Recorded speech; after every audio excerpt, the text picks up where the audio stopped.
When learning to cook, you need to understand the basic methods and principles of cookery. Those principles can then be applied to any dish from any country in the world. Over the next few minutes, I'm going to show you the techniques, ingredients and equipment used by professional chefs globally.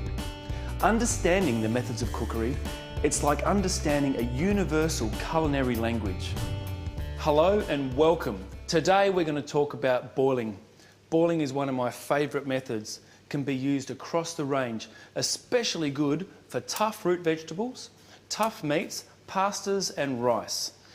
Boiling is a method of cookery where those substances are completely immersed in boiling liquid with rapid bubbles at 100 degrees Celsius. When boiling pasta, it's really important to have 10 parts water to 1 part of the product. So for this amount of pasta, I need roughly 2 litres of water. It's important to add a little bit of oil, and that just helps to loosen the pasta so it doesn't stick. Place the pasta into the water and then give it room to move. And for the first few minutes, stir it every now and again so that it doesn't stick together. Now, while I'm waiting for the pasta to boil, I want to show you another method associated with boiling, and this is called blanching. Blanching is a method of cookery where you are bringing out the maximum colour of the vegetable, but it's still nice and crisp. Never cook green vegetables with a lid, it will send them brown.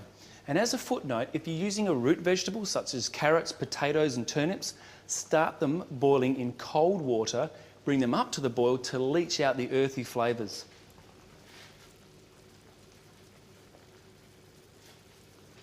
Now that the broccolini has brought out that beautiful green colour, we need to refresh it in some ice water.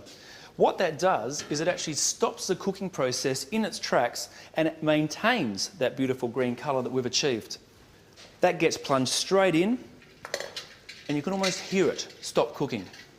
That chilled broccolini would be beautiful in a salad, or you could reheat it again later if you wish. Now that the pasta's had about 8 to 10 minutes to cook, we'll just test it very gently.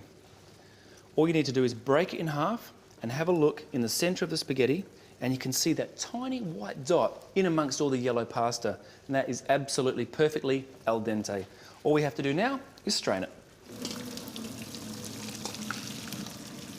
So now that we've strained the pasta, all you have to do is eat it. When it's hot, the sauce sticks much better. But if you want to store it in the fridge, the best thing to do is to chill it down in some cold water, and then once it's chilled, add a little bit of olive oil, toss it through so it won't stick together in your fridge. Remember, it's not what you cook, it's how you cook it.